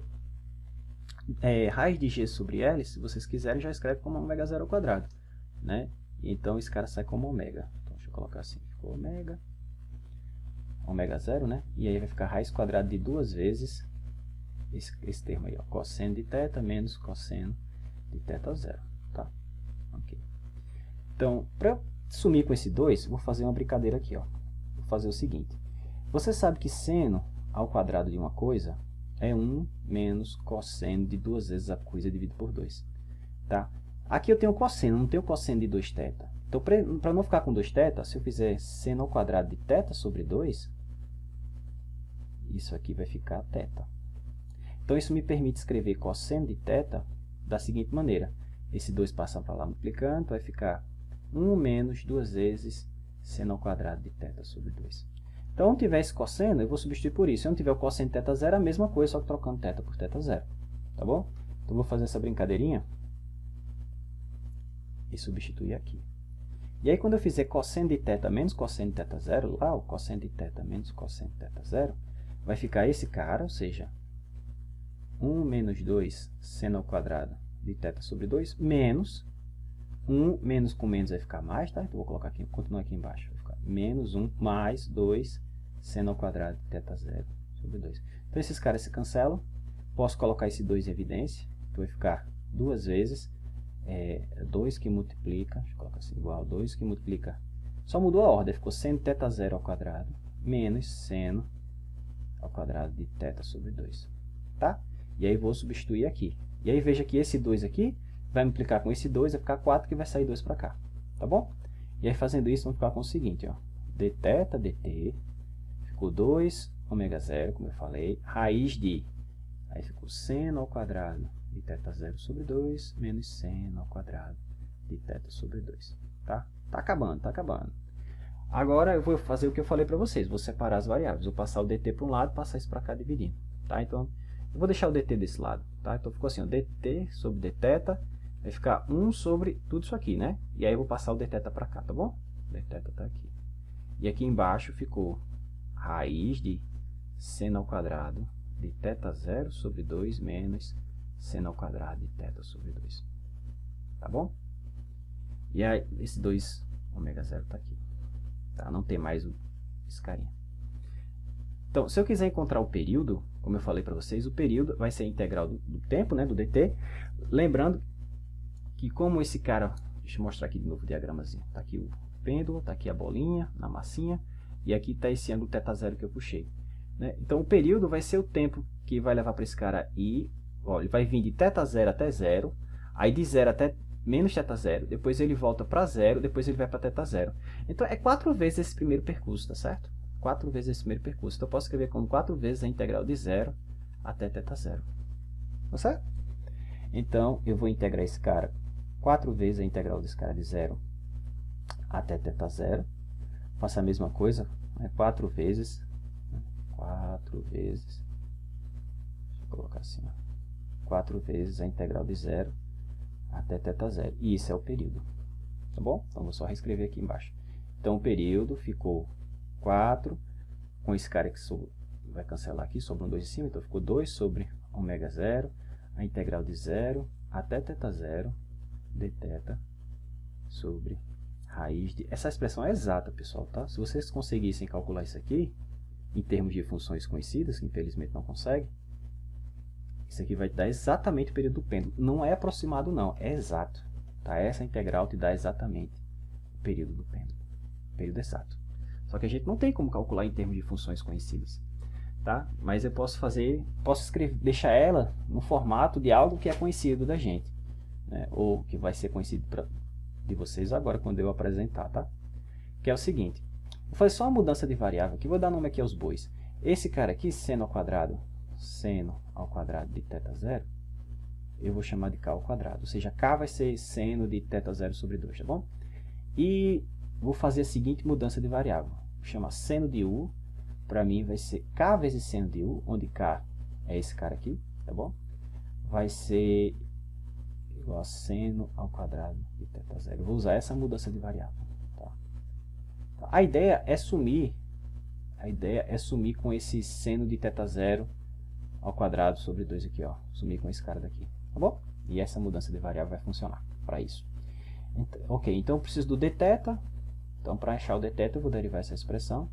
Então, vai ficar, derivada vai ficar k, seno, derivada do seno vai ficar cosseno, né? Então, cosseno de u du. Do outro lado vai ficar derivada do seno ao quadrado, caiu 2, vai ficar 2 seno de θ sobre 2. A derivada do seno é cosseno, então cosseno de θ sobre 2 vezes a derivada de θ sobre 2, que é o meio, né? E aí eu tenho um dθ. Tá? Cancelo esse cara com esse. E aí eu preciso do dθ para substituir na equação. Então, dθ ficou k cosseno de u du dividido por seno de θ sobre 2 vezes cosseno de θ sobre 2. Tá? Tá aqui, ó. Tá bom? Ok. Dá para escrever esse cara aqui ainda de uma maneira mais interessante. Se eu multiplicar aqui em cima por 2, aqui embaixo por 2, isso aqui é seno de θ. Mas vamos deixar aqui por enquanto dessa maneira. Tá? Vamos agora substituir... Perdão, não tem esse 2 não. É só assim. Não ia dar trabalho demais para mim. Deixa eu só organizar aqui. Tem termo demais ali. É que ele vai ficar seno ao quadrado aqui de u, né? Mas não tem o 2 aqui não, tá, pessoal? Senão essa substituição ia ficar sem poder simplificar a equação lá. Então, se eu derivar agora, é só derivar do seno, é cosseno mesmo, tá? Então, vai ficar cosseno de θ sobre 2, a derivada de θ sobre 2 é 1 meio, e dθ. Agora sim. Então, dθ vai ficar 2k, esse 2 passou para cá, vai ficar 2k cosseno de u du dividido por cosseno de θ, tá certo? Cosseno de θ sobre 2. E cosseno de θ é a mesma coisa que 1 menos raiz quadrada de seno de θ, dessa forma, tá? Aqui, esse cara está aqui embaixo, cosseno de θ sobre 2, só que cosseno de θ sobre 2 é a mesma coisa que 1 menos seno ao quadrado, né? Raiz quadrada disso. tá bom? Ok, pronto, agora é só substituir lá na minha expressãozinha do período, tá? Então, o período exato vai ficar assim, ó, t é igual a 4, 2 sobre ômega zero, 2 sobre ômega zero, integral, depois eu mudo as variáveis de integração. Aí o dθ ficou tudo isso, 2k cosseno de u du dividido por raiz de 1 menos seno ao quadrado. Eu vou deixar assim, caso precise do cosseno, eu volto para o cosseno, mas se não, deixei ele assim, vezes esse termo aqui, ó. Então, esse termo, esse cara é k, né? Então, ali é k ao quadrado, menos, aqui, seno ao quadrado desse cara vai ficar, ó, aqui tem seno ao quadrado de θ sobre 2. Seno ao quadrado desse cara é esse cara ao quadrado, é k2 seno ao quadrado de u. Não é isso? Deixa só... Isso, exatamente. Aí agora vai ficar esse cara na raiz quadrada, esse k pode sair aqui para fora, e ficou 1 menos seno ao quadrado aqui, ó. 1 menos seno ao quadrado de u. Então ficou 1 sobre k, 1 menos seno ao quadrado de u. Tá? Bom, é isso. Outra coisa, a minha variável θ, ela estava variando entre 0 e θ0. Agora, a minha variável u está ligado com θ através dessa expressão aqui, né? É seno de θ sobre 2, tinha um k aqui, né? Passei aqui para baixo, vai ficar k, que é seno de θ0 sobre 2. Quando θ for 0, seno de 0 é 0. Então, vai ficar seno de u igual a 0, portanto, u é 0. Então, o limite inferior continua sendo 0. Quando θ for igual a θ0, ou seja, se eu colocar θ0 aqui, vai ficar θ0 sobre 2, θ0 sobre 2 vai dar a mesma coisa, dá seno de u igual a 1, ou seja, que corresponde a u igual a π sobre 2. Tá? Então, o limite de integração dessa integral aqui vai mudar de 0 para θ0 para 0 até π sobre 2. Tá bom? 0 até π sobre 2. Ok. Então, o que falta aqui eu fazer? Veja, 1 menos seno ao quadrado é cosseno, e esse cosseno cancela com esse cosseno. Esse 2k eu posso colocar aqui para fora, então t vai ficar 4, kzinho, ômega 0. Ah não, esse kzinho também foi embora com isso, ó. Tá? Então ficou só 4, ômega 0, aí sobrou a integral de 0 até π sobre 2, em cima ficou só du, aqui embaixo ficou só 1 menos seno de θ0 sobre 2. Eu não posso deixar em termos de θ, né? Porque a integral está na variável u. Mas eu sei que seno de θ0 sobre 2 é k seno de u. Como está lá o quadrado, fica k2 seno ao quadrado de u. Pronto, era essa integral que eu queria chegar. Tá? Um pouco de manipulação, mas é essa integral. Então, essa integral dá exatamente o período do pêndulo.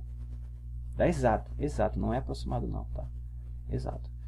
O problema é que essa integral que é chamada integral elíptica, tá? A gente não consegue calcular ela em termos de funções conhecidas. Então, essa integral que aparece, ela é denotada assim, kzão de kzinho, né? Onde kzinho é justamente esse cara que está aqui, ó. E ela é definida como essa integral aqui, ó, a integral de 0 até π sobre 2 du sobre raiz de... Mas ela é tabelada, tá certo? Ela é tabelada. Então, você tem tabelas com... Assim como você tem tabelas para a integral da função gaussiana, que vocês usam nos cursos de probabilidade estatística, a gente também tem essa função tabelada, tá certo? Então, essa integral é chamada de integral elíptica de primeira. Integral elíptica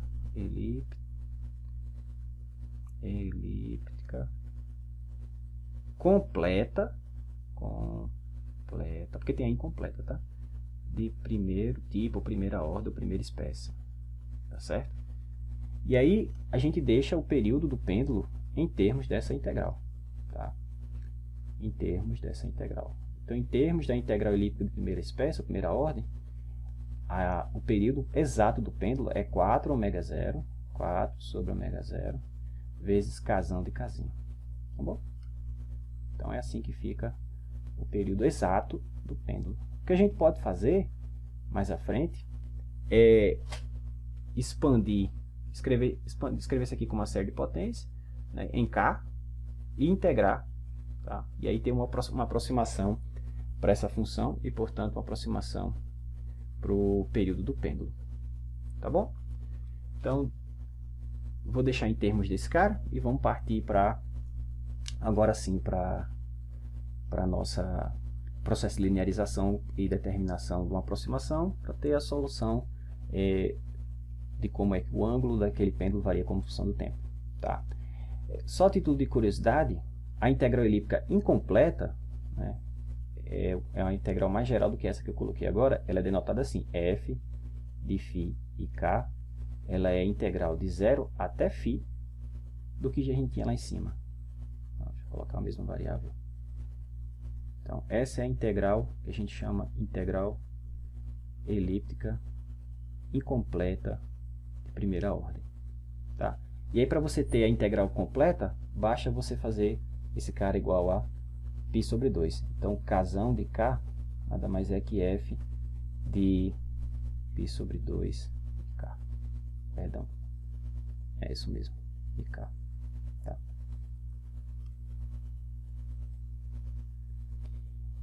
E, de certa forma, para cada valor de φ que você coloca aqui, você tem um valor diferente para f, né? Então, isso define uma função. Deixa eu mudar aqui a cor. Isso aqui define uma função. Para cada... Fixa um valor de k, tá certo? Que seria o ângulo inicial do pêndulo lá.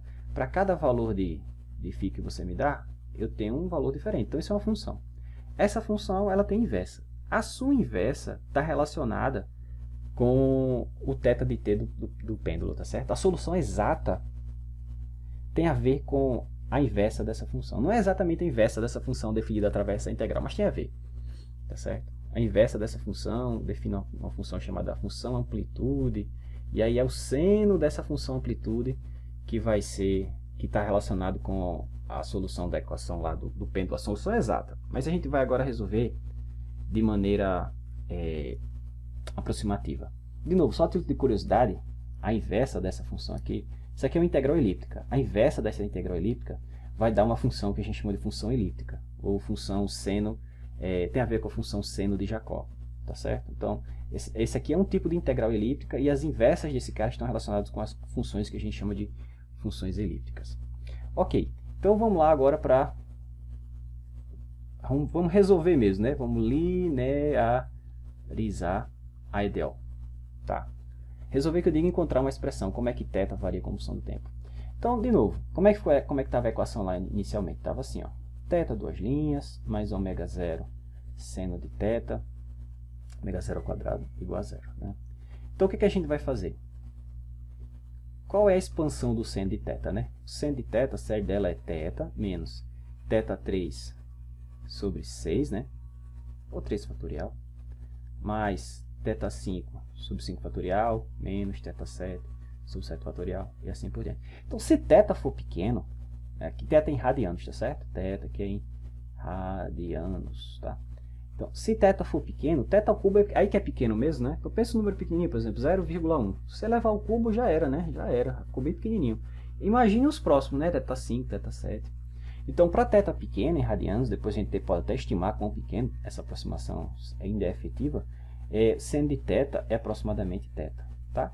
E aí veja que a função deixou de ser não linear para agora uma função linear, tá? E aí quando eu fizer isso, substituir aqui, aí agora a gente vai ter a nossa EDEL na forma linear, tá bom? Então, essa aproximação funciona para θ pequeno, tá? Pequeno quanto? Depois a gente pode estimar, tá? Para θ pequeno.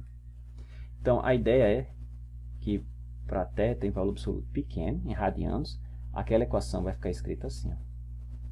Agora é uma EDEL linear. Agora você resolver.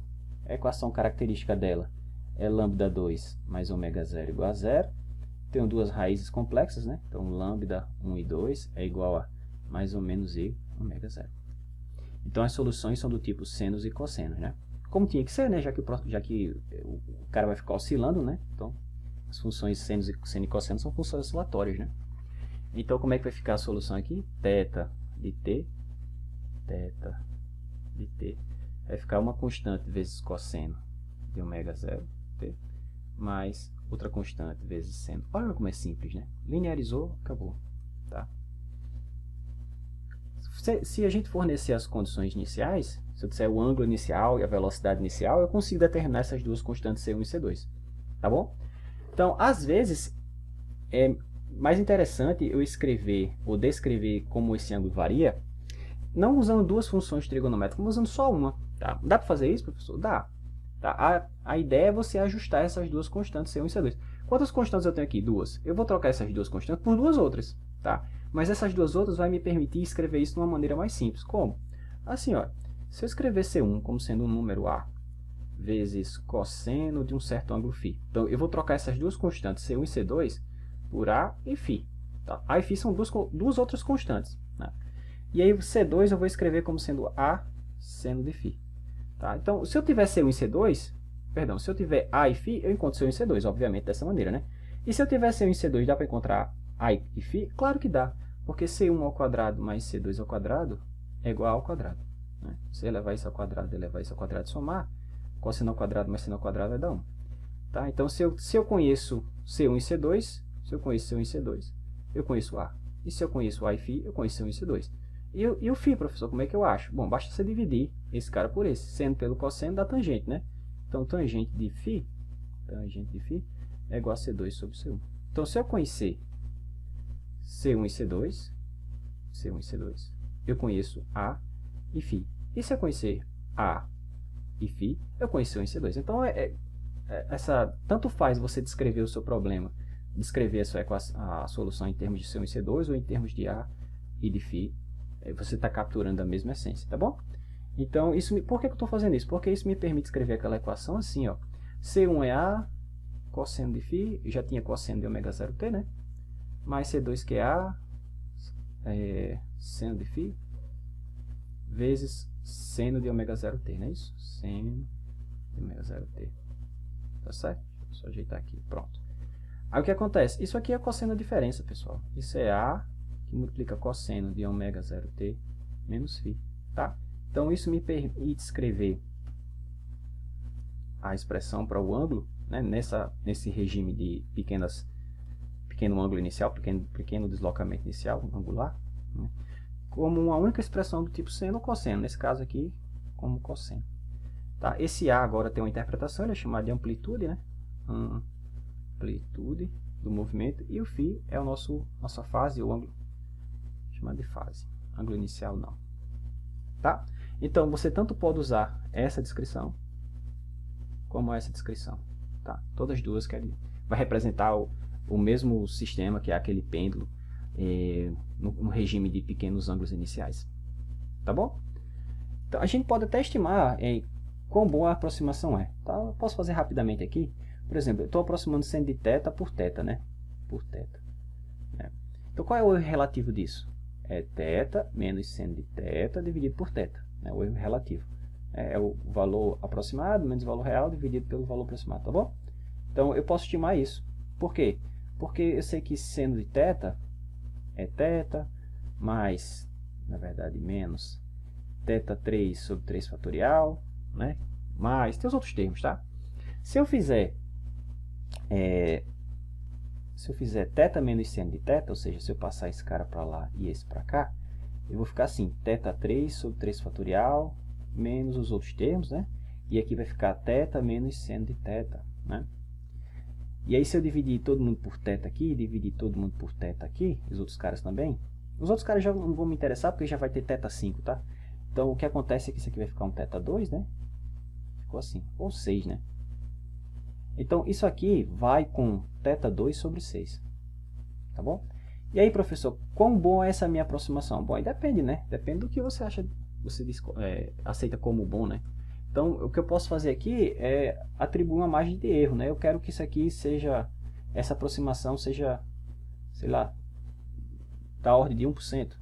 Né? Então, você arbitraria aqui um limite de tolerância, né? Esse epsilon aqui é sua tolerância. E aí, baseado na sua tolerância, você pode encontrar qual é o θ máximo que você pode tolerar. Então, por exemplo, θ ao quadrado menor ou igual que 6ε, ou seja, se você extrair raiz, então θ em valor absoluto tem que ser menor que raiz de 6ε. Sei lá, eu tolero 1% de erro, professor, 1%, né? Então, isso aqui vai ficar raiz de 6 vezes 1 dividido por 100, né? Tá certo? ou ainda raiz de 6, que é 2,45, mais ou menos, né? Dividido por 10, ou 0,245 radianos, né? Então, para um erro de no máximo 1%, o seu ângulo inicial tem que ser até no máximo 0,45 radianos. 0,245 radianos. Se você converter isso para graus, você multiplica por 180 e divide por π, isso aqui dá aproximadamente 14 graus. Tá? Então, até um ângulo de 14 graus, você tem um erro no máximo de 1%, que é até razoável, né, pessoal? Um erro de 1% é bom, né? Não é tão ruim assim, né? Então, por exemplo, por isso você encontra em muitos livros que dizem o seguinte, essa aproximação é boa até 10 graus. Porque com 10 graus, o ângulo inicial, você tem um erro menor que 1%. Tá? Então, vamos levar isso aqui, tá certo? Então, para a gente, o θ em graus é menor ou igual a 10 graus, tá certo? Então, para θs pequenos nessa ordem, aquela aproximação sendo de θ igual a θ é boa. Tá? É boa nesse sentido, né? Tem uma tolerância menor que 1%. Menor que 1% tá bom, né? Tá certo? Ok, vamos fazer um exemplo agora? Um exemplo como assim, professor? O senhor já fez tanto exemplo. É um exemplo numérico. Deixa eu ver aqui. Onde é que eu tenho? Andei bastante, né? Aqui, ó. Vamos aplicar essas condições iniciais. Tá? Vamos aplicar essas condições iniciais. E vamos encontrar como é que o ângulo varia como função de tempo. Tá bom? Vamos usar a condição de que o ângulo inicial é π sobre 20. Ou seja, você puxou aqui de π sobre 20. E como você está segurando, a velocidade angular inicial é 0. Tá? E aí vamos encontrar a expressãozinha final para esse cara. Deixa eu só ganhar aqui espaço, porque eu já não tenho mais, né? Aí eu vou fazer só esse exemplo, pessoal. O vídeo já está muito longo e eu vou parar. Aí na próxima aula eu retorno com outros tipos de sistemas, tá certo? Sistemas, circuito RLC, sistema massa-mola, tá? Mas eu vou fazer só esse pedacinho, porque senão o vídeo vai ficar muito longo. Já está longo, né? Tá? E no material tem mais coisas para vocês verem também. E aí depois eu posso abordar com vocês a questão de ressonância e batimento. Mas vamos lá. Então a gente chegou nessa expressão aqui, ó. Θ de t é igual a C1 cosseno de ômega 0t mais C2 seno de ômega 0t. E aí vamos usar a condição de que inicialmente eu estiquei aqui desloquei aqui o meu pêndulo. O ângulo inicial é, se não me engano ele falou que era π sobre 20, né? Deixa eu dar só uma olhadinha lá em cima para não pegar o valor errado. Cadê você? Cadê você? Exato, π sobre 20. Professor, π sobre 20 justifica eu usar aquela aproximação para encontrar essa equação aqui, para encontrar essa solução? Justifica, pessoal. O que é π sobre 20, né? Vamos ver quanto é que isso aqui dá em graus, né? Então, é π sobre 20 radianos, né? Para transformar para graus, você vai multiplicar por 180 e vai dividir por π, né? π foi com π, esse foi com esse. 18 dividido por 2 dá 9 graus. Então, tá ótimo, né? Para nossa aproximação, que é até no máximo 10 graus, tá razoável até demais, tá? Então, o ângulo inicial, θ de 0 é π sobre 20, e θ' de 0 é 0. Tá? Estou segurando aqui, então não tem movimento inicialmente. Então, vamos usar essas condições. Então, θ de 0 vai ficar C1, cosseno de 0 vai ficar 1, seno de 0 é 0. Então, aqui só sobrou C1, né? Só sobrou C1. E C1 é igual a quanto? Bom, é igual ao θ de 0, que é π sobre 20. Então, esse cara é π sobre 20. Θ' de t vai ficar a derivada do... Bom, já sei que esse cara é π sobre 20. Deixa eu colocar aqui, tá? π sobre 20. Quando eu derivar o cosseno, vai virar seno, né? Então, vai ficar menos π ômega 0 sobre 20 seno de ômega 0t. Mais, derivado desse outro termo, derivado de seno vai ficar cosseno, vai ficar mais C2 ômega 0 cosseno de ômega 0t, né? Tá? Quando eu colocar t igual a 0 aqui, ó, quando eu fizer θ0 aqui, 0, colocar 0 aqui, e colocar 0 aqui, esse cara 0, esse cara vai dar 1, e aqui vai ficar C2 ômega 0, né? Ficou C2, de um lado ficou C2 ômega 0, aqui ficou θ' de 0, mais θ' de 0 é 0. Como ômega 0 não é 0, porque é a frequência natural do sistema, né? A raiz de G sobre L, então esse cara não pode ser 0, então logo C2 é 0, tá? Então C2 é 0. E aí com isso a gente fica com a seguinte expressão, θ de t é igual a π sobre 20, que é o ângulo inicial, π sobre 20, vezes cosseno de ômega 0. Cosseno. Quem é ômega 0? Raiz de G sobre L. Tá? Já posso deixar assim, em termos das grandezas físicas do problema. Então é dessa maneira que o ângulo inicial vai ficar Ou o ângulo inicial não, o ângulo daquele pêndulo vai ficar variando com o tempo. Tá certo? De novo, isso aqui é a frequência, né? Ômega zero. Mas você sabe que o período, né, de uma função oscilatória, caso sendo cosseno, está relacionado com a frequência da seguinte maneira. Né? O período é igual a 2π sobre a frequência. Frequência angular, tá? Cuidado. Então, isso é 2π dividido por raiz de g sobre L. Então, isso aqui é 2π, né? Repete a primeira, multiplica pelo inverso da segunda, L sobre g. Então, esse é o período, né, de oscilação do pêndulo, tá? Mas isso aqui é aproximado, tá bom? Porque a gente linearizou, quando a gente linearizou, fez uma aproximação. Então, vou chamar T0, né, que é a primeira aproximação lá. Então, o pêndulo, para tetas pequenos, né, o período dele é constante. Veja que não depende de teta zero. Não depende do ângulo que você puxou. Mas isso não é verdade na vida real. Né? Isso aqui é uma aproximação. E a gente só conseguiu chegar nesse resultado porque a gente aproximou a equação diferencial para poder resolvê-la. Mas se você quiser calcular o período correto mesmo, a gente tem que utilizar essa integral aqui, tá certo? Ou seja, tem que utilizar a integral elíptica completa de primeira espécie. Tá? Agora, é claro, se você expandir, se você representar isso aqui como uma série de Taylor, expandir em potências de K e depois integrar em θ2, integrar de 0 até θ sobre 2, eu até fiz isso em algum canto, ó, tá aqui, ó. Depois vocês dão uma olhada no material, tá? Com cuidado, ó. Tá aqui a integral elíptica, aí eu expandi esse cara usando o binômio de Newton, então esse cara fica escrito assim, tá? Eu ia até fazer, mas o vídeo tá tão grande que eu vou deixar para vocês lerem no material. E aí, se vocês, com essa expansão, integrando cada um desses terminhos de 0 a π sobre 2, vocês vão chegar a essas contribuições aqui, e aí, aquela função casão de casinho, ela se escreve assim, tá? Ou ainda, simplificando um pouquinho mais assim. Isso quer dizer, né, substituindo essa expressão lá, aqui, ó, cadê você? Substituindo aqui, deixa eu marcar para vocês, substituindo aqui, né, porque isso aqui é o casão de casinho.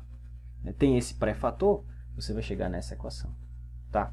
Ou seja, o período do pêndulo, aqui é o período aproximado, né? Fica exato se você colocar todos os termos da aproximação, né? Da expansão lá da expansão dessa integral, né? Se você considerar todos os termos, aí você tem a igualdade. Mas se você truncar aqui no cara de ordem 6, né? Que foi o que eu fiz aqui, na verdade eu parei no cara de ordem 4, você vai ter essa expressão aqui, ó, tá? Ou seja, o período do pêndulo, de verdade, depende do ângulo inicial que você puxa. Tá? Essa coisa do período do pêndulo ser constante é uma aproximação de ordem 0. Né? E aí você tem exatamente isso que eu mostrei para vocês. A primeira aproximação é 2π sobre ômega 0, né? Ou 2π raiz de L sobre G. Isso aí é uma primeira aproximação. Tá? Que foi que eu mostrei aqui embaixo para vocês. Ó, tá? Aqui, ó. Se você quer melhorar essa aproximação, aí você vai colocando mais termos, tá? Vou deixar que vocês leem lá, dê uma lida nesse material. Vocês vão colocando mais termos, né? E aí veja que, em geral, o período depende sim do ângulo inicial. Claro, se esse ângulo for muito pequeno, como eu falei para vocês, menor que 10 graus, então esse cara é pequeno. E ao quadrado é que é pequeno mesmo, né? Então esse cara aqui é pequeno. E a quarta aí é que é pequeno. Então esses caras se tornam desprezíveis. Tá? Para θ menor que 10 graus. Tá certo? Tá bom? Então, moral da história, com essa aproximação, a gente tira que o período do pêndulo é constante. Tá? E aí o pessoal que construía relógios antigamente, aqueles relógios de parede, né? Relógios pendulares, tinham esses problemas, né? Que o período não é constante. Então, por mais que você tente criar o relógio de forma que, quando ele faça esse movimento, cada movimento desse, o seu ponteiro lá de segundo ande em uma unidade, o problema é que esses erros vão se acumulando com o tempo e um relógio que você acabou de acertar a hora, daqui a 15 minutos já está defasado. Por quê? Porque o período não é constante. Tá? E aí um matemático holandês, o Huygens, ele percebeu que se em vez do pêndulo oscilar em um movimento do tipo arco de circunferência, se ele for limitado a ter que oscilar em uma curva que a gente chama de cicloide. O que é uma cicloide? Não sei se vocês já viram, né? Só um comentário antes de terminar a aula. Uma cicloide é uma curva obtida da seguinte maneira. Você marca um ponto aqui na circunferência e rola essa circunferência para cá sem deslizar. Então, à medida que você vai rolando, esse ponto ele vai subindo, vai desenhando um arco. Esse arco é chamado de um arco de cicloide. O que o Huygens percebeu? Que se você construir um relógio onde inverta essa cicloide, né? Coloca ela aqui de cabeça para baixo. Ela iria ficar assim, ó. Tá? E aí você constrói um relógio aqui assim. E o seu pêndulo, ele só pode, a cordinha aqui, ele só pode oscilar aqui assim, ó. Tá? Ela vem aqui, como isso aqui é uma cordinha, ela pode dobrar aqui. E aí depois ela vai voltando, estica, e aí ela vai se enrolando aqui, tá? Então, se o pêndulo roda ou gira dentro desse arco de cicloide aqui, então é possível mostrar que com essa geometria, a equação descrita pelo ângulo aqui, por esse ângulo θ aqui, é exatamente a equação do pêndulo simples já aproximado, né? É exatamente essa equação que a gente modelou aqui. Cadê você? Cadê você? Muita coisa, muita coisa. Está perdido em algum canto lá para cima. Bom, coloca aqui de volta. É exatamente essa equação. Tá? É exatamente essa. Exatamente. E aí com isso, construir um relógio dessa forma, o período é exato. O período é exato. É exatamente 2π raiz de L sobre G. Mas aí não tinha mais problema não, professor, de atraso do relógio? Tinha, mas aí já era problemas de dissipação de energia na forma de atrito, né? Tá? Já não era mais por causa da aproximação, mas sim dissipação, perda de energia, né?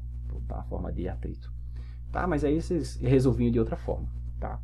Então eu vou ficando por aqui, para o vídeo já está muito extenso, mas aí eu deixo para vocês dar uma lida nessa parte que eu desenvolvo aqui, que é uma maneira de você aproximar, obter uma expressão melhor para o período, tá certo? Desse pêndulo, tá?